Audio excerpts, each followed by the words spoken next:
pero aprovecho antes para saludar a las personas que se conectan a través de las redes. Deseo que Dios les bendiga en gran manera, que hoy habrá una palabra para su vida, una respuesta para usted que es de gran importancia. Así que no te desprendas de ese medio donde estás conectado, porque Dios tiene una palabra para ti hoy. Vamos entonces, los invito a la voz de tres.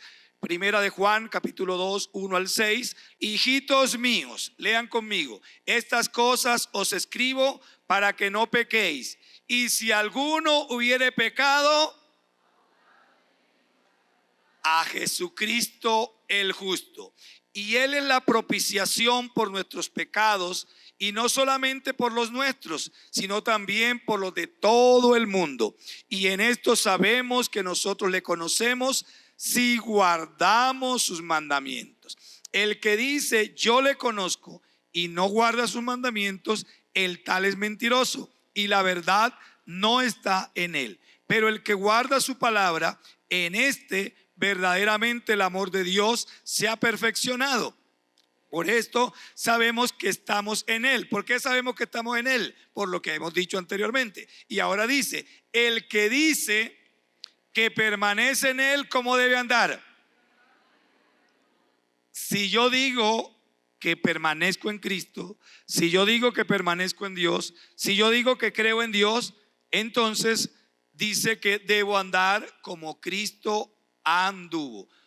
Hoy vamos, durante el año vamos a estar hablando del Evangelio de Mateo, pero voy tratando de tomar el texto bíblico, voy a tomar el pasaje que hemos leído y tratando de ser fiel a la parte exegética, pues no voy a predicar solamente de ese pasaje, porque pues dejaría el pasaje como corto, no lo acomodaría, pero vamos a tratar de leer y de compartir en lo que son estos 6 versículos, y de él voy a tomar las exhortaciones. Aquí Juan está dando unas exhortaciones a la comunidad a quien él escribía.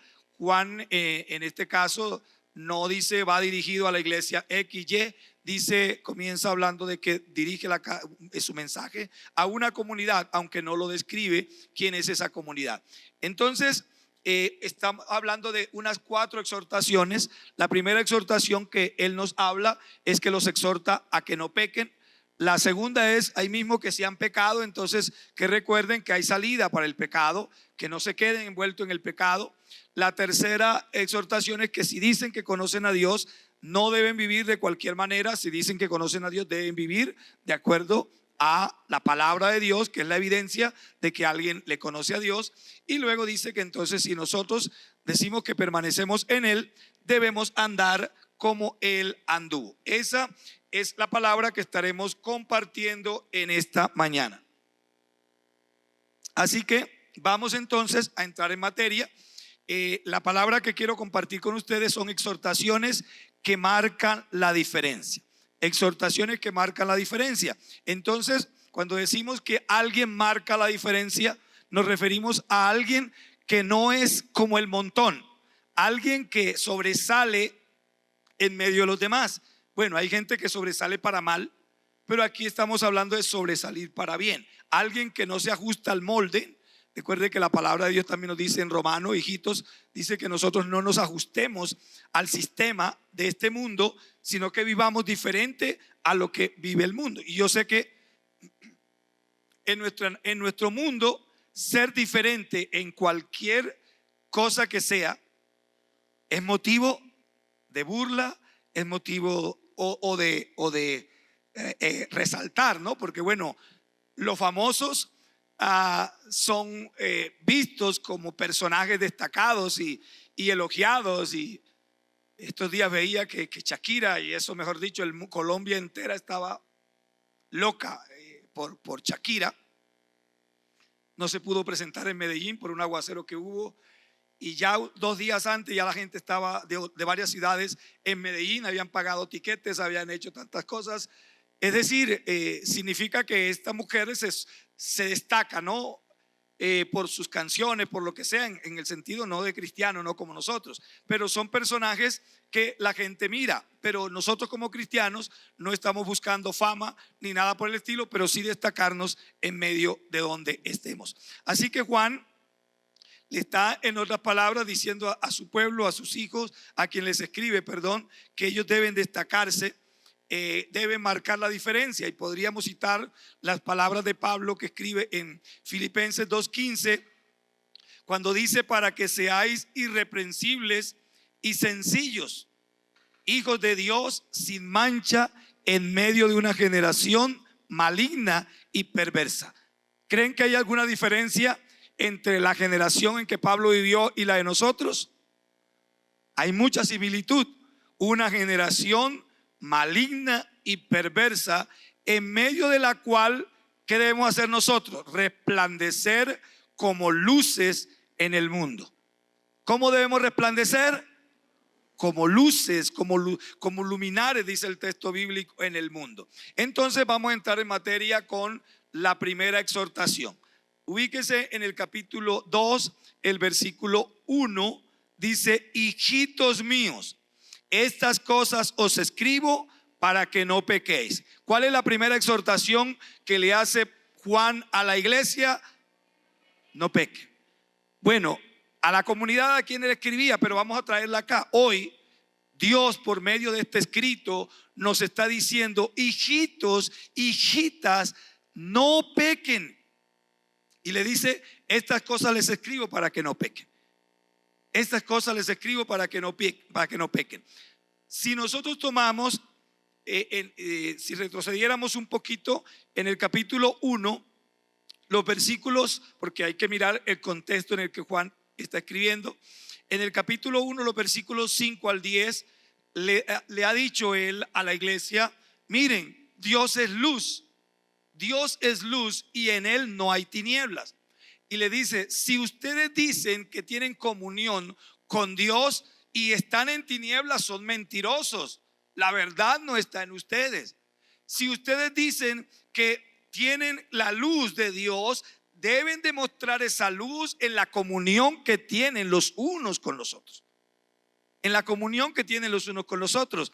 Pero le dice: pero si alguno dice que no tiene pecado, es mentiroso, es un falso, y aún hace mentiroso a Dios. Pero dice: pero en Cristo hay oportunidad para el perdón de los pecados. Él nos limpia de toda maldad y de todo pecado. Pero acá comienza el versículo 2 diciendo: no pequen.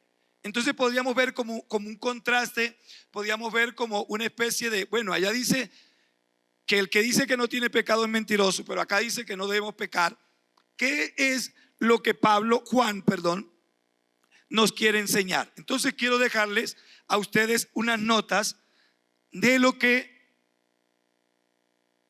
a la luz de mirar el contexto en general de la carta de Juan a la iglesia, quiere decir cuando dice no pequen, y luego si alguno ha pecado, y antes ustedes somos pecadores. Entonces lo primero que quiero que miremos es que Juan se está refiriendo, cuando dice no pequen, se está refiriendo al ideal de la vida cristiana. Lo ideal de la vida cristiana, lo ideal del que conoce a Dios, es que no pequemos. ¿Por qué lo ideal es que no debemos pecar? La Biblia dice en Mateo, no está allí la cita, pero viene a mi mente, en Mateo 1, cuando el ángel se le aparece a José, que está pensando en irse porque su novia está embarazada, y no de él. No era que José era un mal esposo, un mal novio y embarazó a la chica y se iba a ir. No, él dice: ese personaje que está en el vientre de esta niña no es mío. Ella me jugó sucio, yo me voy. Pero dice que no queriendo infamarla, no queriendo divulgar su situación, se iba a ir a escondidas. Esa noche el ángel de Dios se le aparece y le dice: José, no temas tomar a María por esposa, porque lo que hay en su vientre engendrado de Dios es por el Espíritu Santo, y él le pondrás por nombre Jesús, porque él salvará a su pueblo de sus pecados. ¿De qué salva a Cristo?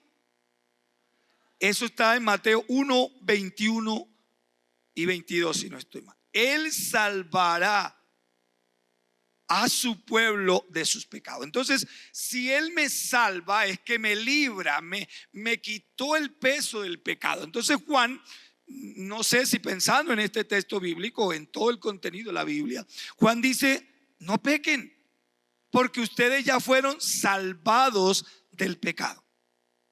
El pecado ya no debe tener dominio en ustedes. El pecado no los debe controlar.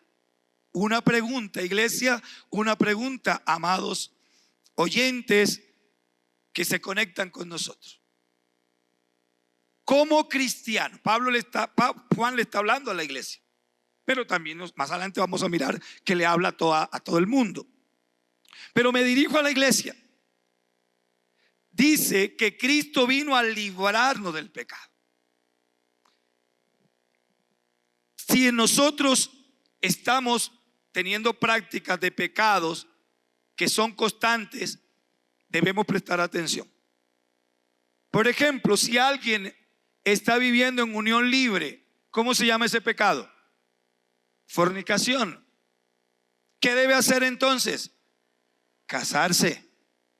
Así que si usted no es casado y está asistiendo a un grupo de vida, acérquese a su líder, dígale: yo me quiero casar porque yo vivo en unión libre.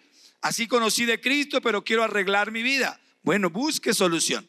No es que, bueno, entonces separémonos y tú coges tu camino y yo cojo el mío. No, es arreglen las cosas, busquen salida. Si usted, escuchen esto, si usted es grosero, mentiroso, engañador, presta y no paga, ¿qué debe hacer? Arrepentirse, cambiar, dejar esa práctica de pecado. Los chicos, los jóvenes, si son rebeldes con sus padres, el papá o la mamá le habla y se lo quieren comer, ¿qué se llama eso? Rebeldía. ¿Y la rebeldía qué es? Pecado. ¿Qué tiene que hacer ese joven? Arrepentirse. Si usted como padre, como madre es maltratador, como esposo, como esposa es maltratador, grita a su pareja, lo insulta, la menosprecia, ¿eso cómo se llama? Pecado. ¿Qué tiene que hacer? Arreglar su vida. Arreglar su vida, no seguir haciendo lo mismo, no llevar el mismo estilo de vida. Y eso es lo que Juan nos está diciendo: no quiero que pequen. Juan nos indica con esto que él aborrece el pecado, que él no es permisivo con el pecado.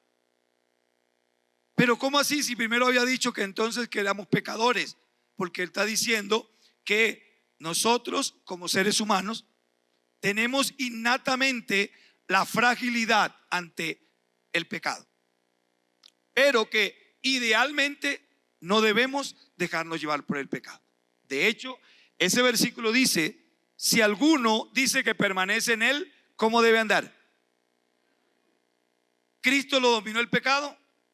La Biblia dice que fue tentado en todo. Si fue tentado, significa que fue asediado del pecado, significa que estuvo muchas veces a las puertas de caer. Fue tentado en todo, pero ¿cuál fue la diferencia? No pecó. Y si usted busca allí, no sé si me colocan allí, Primera de Juan 3:5. En Primera de Juan 3:5, ahí el capítulo 3, el versículo 5, nos habla de Jesús. Dice: y sabéis que Él apareció ¿para qué? Para quitar nuestros pecados, y no hay pecado en Él. Entonces, si Cristo quitó, un ejemplo, si tú llevas un objeto en tu mano y yo te lo quito, tú lo tienes ahí, ya después de eso, no lo tienes, lo tengo yo ahora. Pero Cristo me lo quitó, pero no para Él dice que en Él no hay pecado. Él te lo quitó, Él me lo quitó, pero lo lanzó al fondo del mar, diríamos. Lo lanzó al infierno, diríamos, para que ni Él tiene pecado, ni tú tengas pecado. ¿Sí me hago entender, iglesia? Entonces, por eso Juan está diciendo no pequen. Pero vamos a ir a otro pasaje. Vamos a mirar, porque él luego dice si alguno ha pecado, que es la segunda parte del versículo. Dice, y si alguno ha pecado. Pero antes de eso quiero que miremos también la tercera de Juan. Miremos segunda de Juan, la misma, primera de Juan, capítulo 3. Vamos a mirar los versículos 6 y 8. Dice así: todo aquel que permanece en él. ¿Quién es él? Cristo. Allá dice el que permanece en él debe andar como él anduvo. Acá dice el que permanece en él, ¿qué pasa? No peca. No peca. El que permanece en Cristo no debe practicar el pecado. Todo aquel que peca, ¿qué pasa?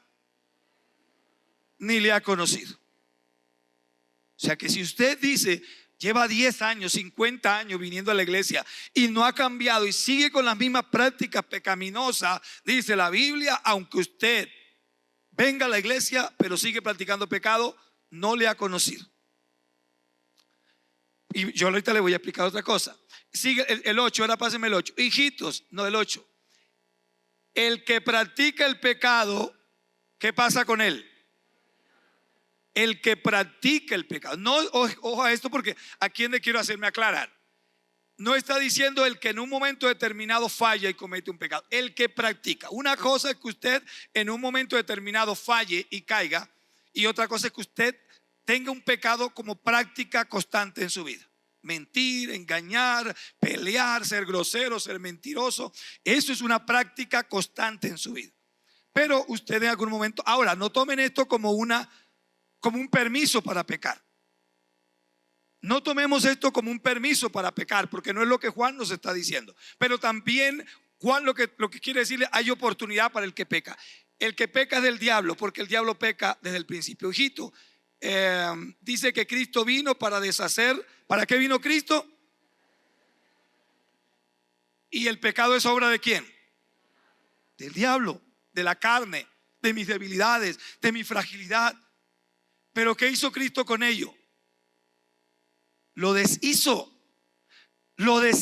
Vino a deshacer las obras del diablo. Pero también el hecho está en el verbo. El verbo pecar es amartía, pero cuando se conjuga toma diferentes connotaciones.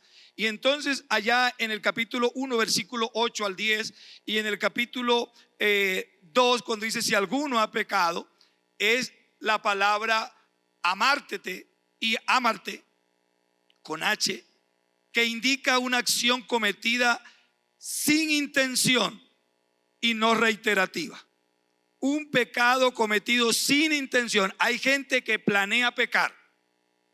Hay gente que planea adulterar, caer en adulterio. Hay gente que planea fornicar. Hay gente que planea engañar. Hay gente que planea mentir.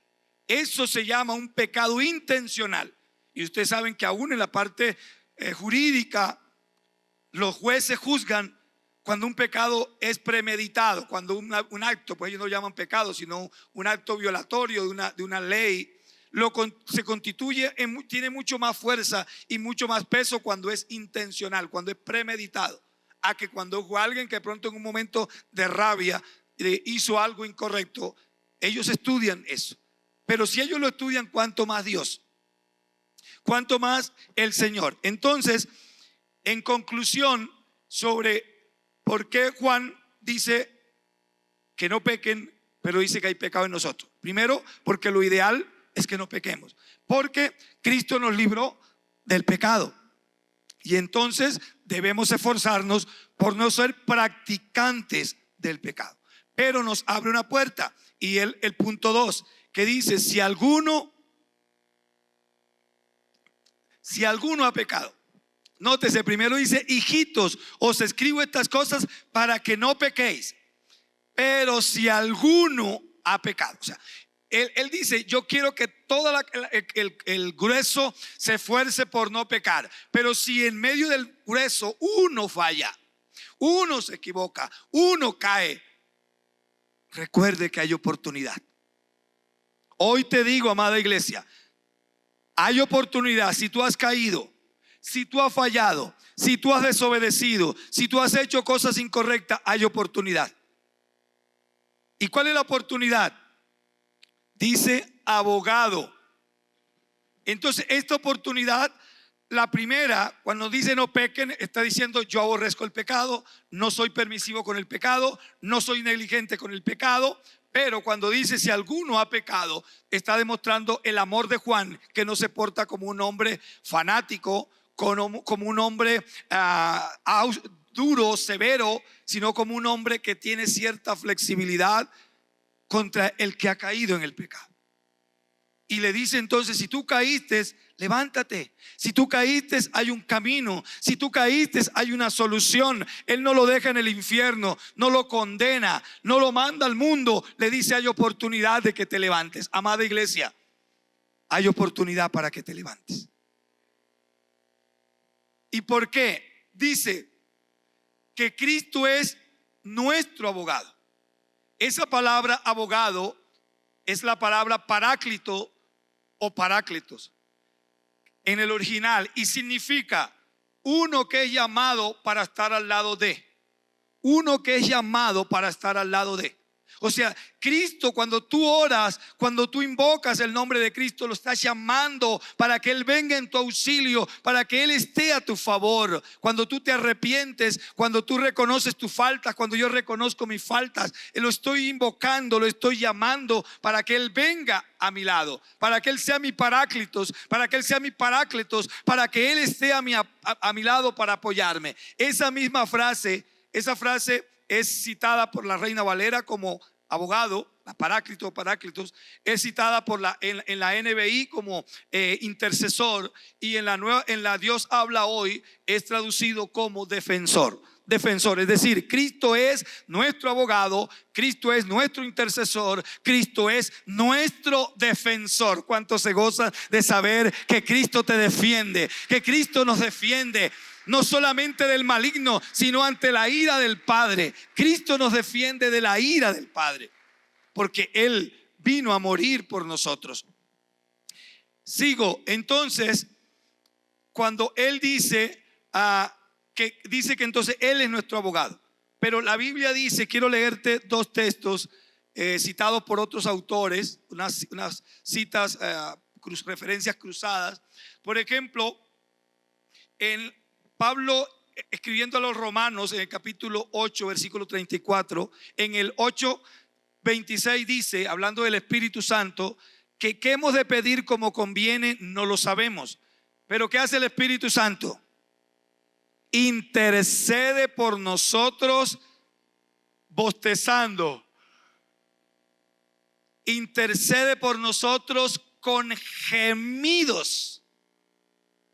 Con gemidos, o sea, un gemido es una expresión de dolor. Es una expresión, cuando tú gimes, es porque tú tienes un dolor. Una persona no gime si no siente dolor. Significa que el Espíritu Santo vive tu dolor, que el Espíritu Santo siente tu dolor y siente mi dolor, y Él es el abogado que tú y yo y la iglesia tenemos en la tierra. Pero ante el Padre tenemos otro abogado, y es Jesucristo. Tenemos, iglesia, dos abogados, uno en la tierra que es el Espíritu Santo, y otro en el cielo que es Cristo Jesús. Gloria a Dios. Gloria al Señor. Tenemos dos abogados, porque es la misma palabra, solo que del Espíritu Santo no se dice abogado, del Espíritu Santo se dice el que intercede. Pero de Cristo también se dice abogado. Y mira lo que te voy a leer en Romanos capítulo 8, versículo 34. ¿Quién es el que condenará?, pregunta el escritor. ¿Quién nos puede condenar a nosotros si ya recibimos a Cristo? Cristo es el que murió. Vas a ir contando lo que Cristo hizo. Cristo es el que murió.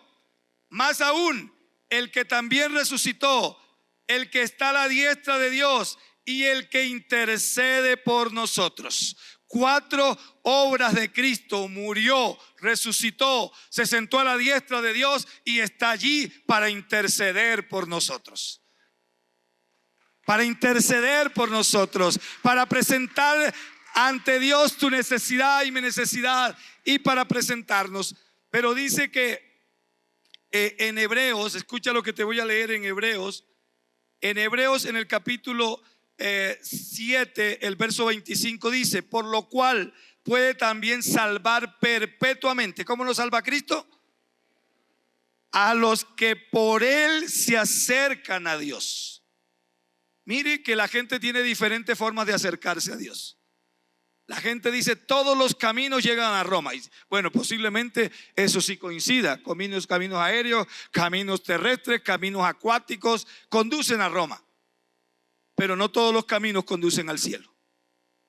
No es verdad que todos los caminos conducen al cielo. Hay gente que dice: no, yo estoy en esa iglesia y de todas maneras me están hablando de Dios. Ojo con eso.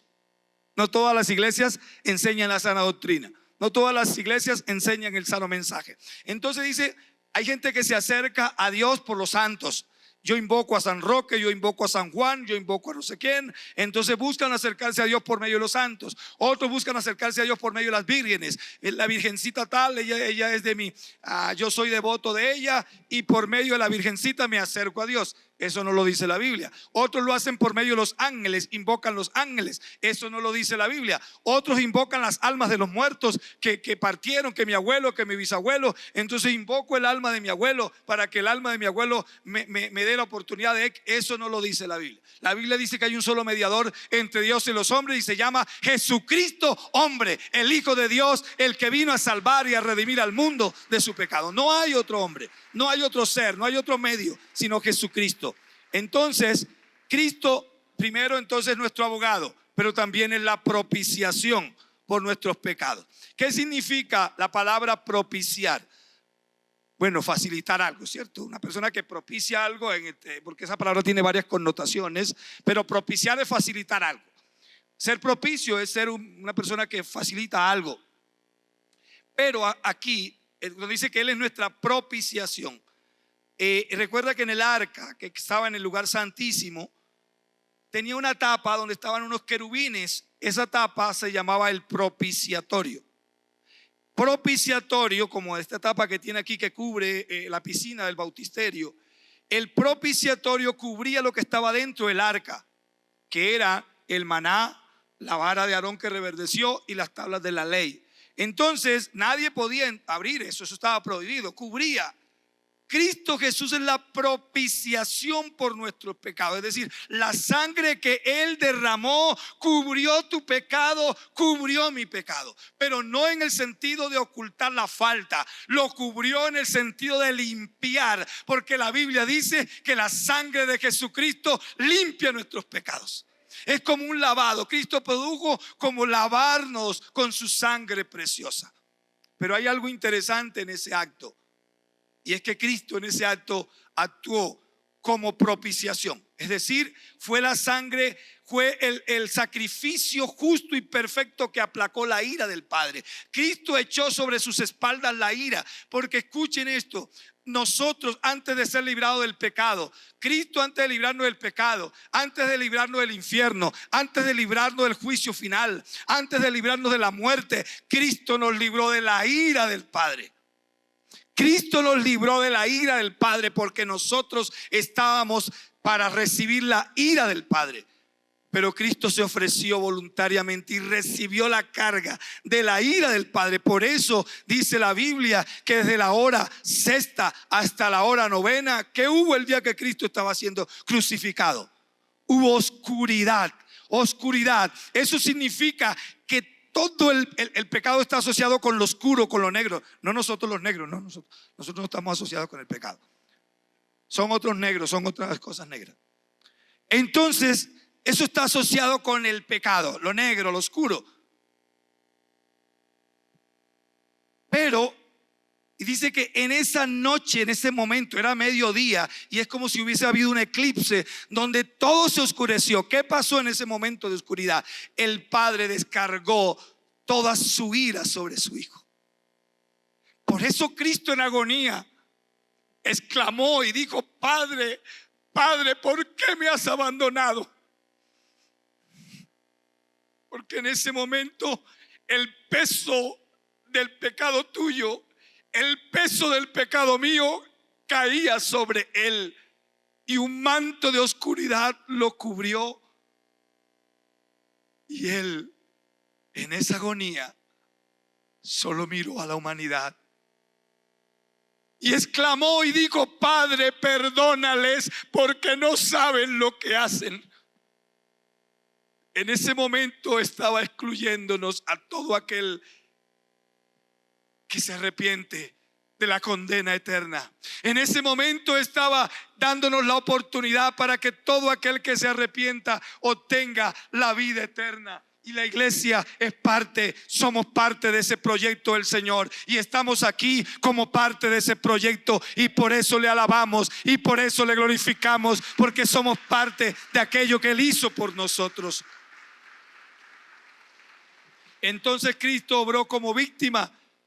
Era el sacrificio, la propiciación. Pero Él obró como victimario, porque a Él nadie le quitó la vida. Él dijo: yo tengo el poder para entregar la vida y tengo el poder para volverla a tomar. A Cristo nadie le quitó la vida. Él dice: yo la puse y yo la vuelvo a tomar.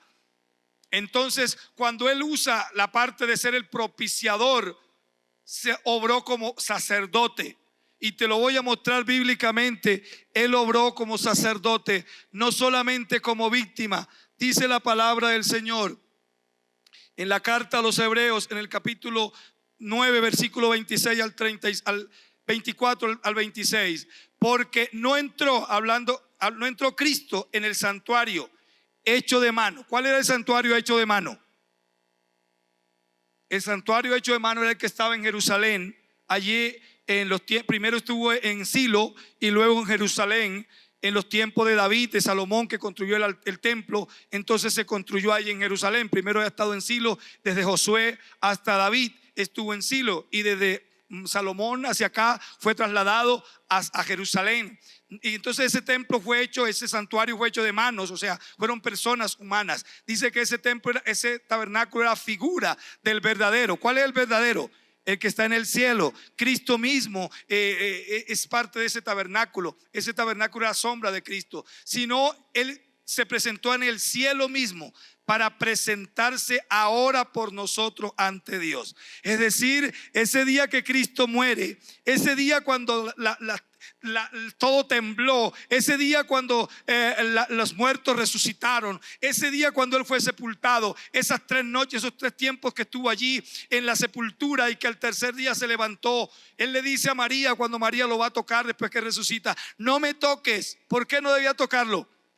Porque no he ido al Padre. No he ido al Padre. Y dice: ve a mis hermanos y dile: voy a mi Padre y a vuestro Padre. ¿A qué iba Jesús? A ofrecer el sacrificio. Allí ahora ya no era víctima, ahora era sacerdote. Y ahora como sacerdote lleva su sangre ante el Padre. Va a presentarse. Y mire lo que dice la Biblia, cómo Él se presentó a presentarse por nosotros ante Dios, y no para ofrecerse muchas veces como lo hacía el sumo sacerdote en el lugar santísimo cada año, con sangre ajena. ¿Con qué se presentaba el sumo sacerdote? Con sangre ajena. Él mataba a una víctima, mataba a un cordero, mataba a un macho cabrío, mataba a una oveja y cogía esa sangre y se presentaba y esparcía esa sangre allá. Pero ahora Cristo no va a esparcir la sangre de ningún cordero cuadrúpedo, va a presentar la sangre del Cordero de Dios que quita el pecado del mundo, y con esa sangre se presentó ante la presencia de Dios. Dice entonces, de otra manera, si lo hubiera hecho con sangre ajena, hubiera sido necesario padecer muchas veces. O si lo hubiera hecho al estilo del sacerdote que presentaba cada año el sacrificio. Él dice: pero ahora Él, en la consumación de los siglos, se presentó una vez para nunca más volver a presentar sacrificios para quitar de en medio el pecado. ¿Qué quitó Cristo? Por eso Juan nos dice: no pequen, porque ya Cristo quitó el pecado. Pero si alguno en su fragilidad comete pecado, hay oportunidad, porque Cristo no solamente fue la víctima, no solamente fue el sacerdote que ofreció el sacrificio, ahora es el intercesor, ahora es el mediador, ahora es el abogado que defiende tu causa y defiende mi causa para librarnos de la ira del Padre. Y no solo se presentó por los pecados nuestros, sino también por los de todo el mundo. Significa que el sacrificio de Cristo tiene un efecto universal. Cristo no murió solamente por ti y por mí. Cristo murió por todo el mundo. ¿Qué dice Juan 3:16? De tal manera amó Dios al mundo que dio a su Hijo unigénito para que todo, escuchen esto, ¿quién es todo? Todo es todo. Para que todo aquel que en Él cree, ahí está la diferencia, el que cree, aunque es para todos, no todos lo tendrán el que cree. Para que todo aquel que en Él crea o cree no se pierda, mas tenga la vida eterna. O sea que aunque la salvación es para todos y es gratuita, no todos la obtendrán. La obtendrán el que crea, el que se acoja a ella. Porque hay gente que por su orgullo, hay gente que por su incredulidad, hay gente que por su despotismo, hay gente que por sus puntos de vista no quieren aceptar la palabra de Dios. Y Pablo lo plantea de la siguiente manera en 2 de Corintios capítulo 4 versos 3 al 4, la primera parte.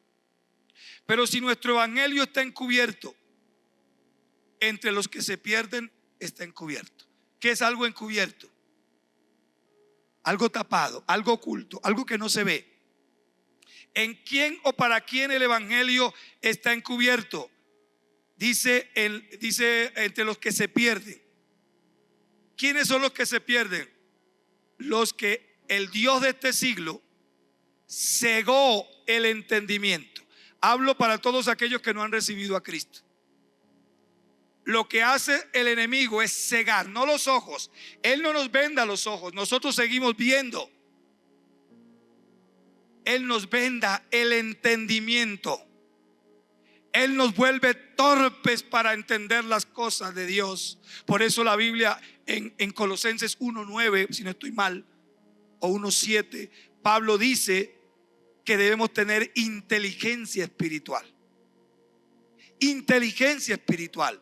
El inteligente espiritual es el que comprende su estado y su condición de pecado, pero también comprende que hay una solución y hay una salida a su pecado, y es Jesucristo. Pero Pablo dice que a la gente, por eso nosotros debemos orar, amada iglesia. Por eso nosotros debemos interceder. Por eso nosotros debemos ir a las casas, a los parques, a los semáforos, porque ellos, ¿cómo tienen el entendimiento? Ciegos, no ven, no entienden las cosas de Dios. Pero ¿sabes cuándo se rompe ese velo? Cuando hay una iglesia que ora, que intercede, que gime, que clama, que así la desprecien, así la rechacen, sigue presentándoles el amor de Cristo, sigue presentándoles la palabra de Dios, sigue presentándoles la oportunidad para que sean salvos. Y ya para cerrar, si conocen a Dios, ya les ha dicho la primera exhortación, los exhorta para que no, pero si han pecado, abogado tenemos. Los exhorta ahora a que demuestren si verdaderamente conocen a Dios. No solamente a Dios se le conoce intelectualmente, a Dios no solamente se le conoce cognitivamente. Y todos nosotros, quizás como hemos crecido en una cultura religiosa, nos hablan de Dios y todo el mundo dice: sí, Dios está en el cielo. Algunos lo comparan con un anciano de barbas largas, algunos lo comparan con un anciano con un garrote en la mano para pegarle al que se porta mal. Depende de cómo te lo presentaron. Otros nos lo presentan a un Cristo crucificado. Yo no sé cómo te lo presentaron a ti. La idea es que lo conozcas a la luz de la Biblia. Y entonces Juan dice: si ustedes dicen, miremos el versículo 3. En esto sabemos que nosotros le conocemos. ¿En qué sabemos que le conocemos? Si guardamos su mandamiento, su palabra.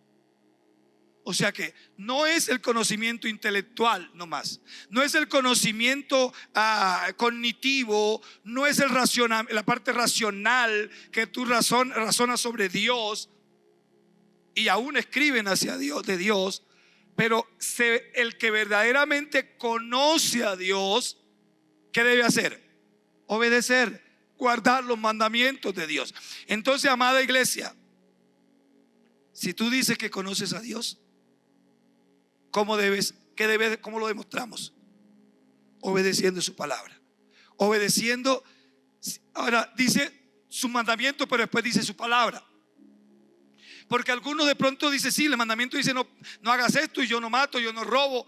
Pero no le crees a Dios que dice que te va a bendecir. No le crees a Dios que dice que debes caminar rectamente. No le crees a Dios cuando dice que Él te va a sanar de esa enfermedad. No le crees a Dios. Entonces allí no estás conociendo a Dios. Porque si Dios dice que te sana, te sana. Así tienes que creer nomás.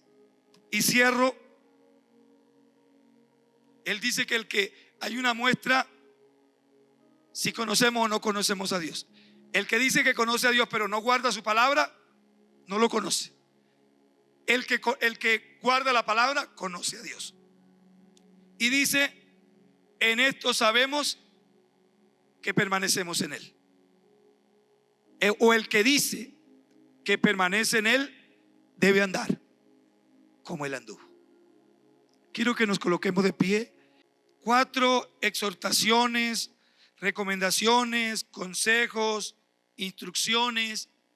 La primera, vamos a recordarla. ¿Cuál es la primera instrucción o exhortación o recomendación? No pequen. Iglesia, esta semana vamos a poner en práctica ese pensamiento.